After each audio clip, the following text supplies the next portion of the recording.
মুহাম্মদের এই রক্ত মাখা দিন কেন এত হয়ে গেল সস্তা? সবই তো ঠিকঠাক, ভিতরে সদরঘাট, যদি পাই হাদিয়ার বস্তা।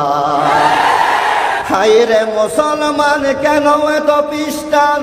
স্বার্থের দলাতলি চলছে, তোদের কারণে মুসলিম নিধনে মামুনুল হক আজ কাঁদছে।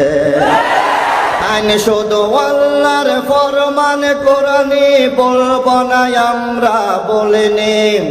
যেই পথে চলেছে, যেই পথ দেখিয়েছে ফজলুল হক শেরে আমিনী। আইন শুধু আল্লাহর ফরমান কোরআনি, সেই কথাই আমি আজ বলিনি। যেই পথে চলেছে, যেই পথ দেখিয়েছে হুসাইন আহমদ মাদানী। মাদানীর সেই চেতনা বুকে নিয়ে আমি ময়দানে সংগ্রাম করে যাব। কেউ না বলুক, কেউ না শুনুক, কোরআনের কথাই আমি বলে যাব। কেউ না বলুক, কেউ না শুনুক, কোরআনের কথাই আমি বলে যাব।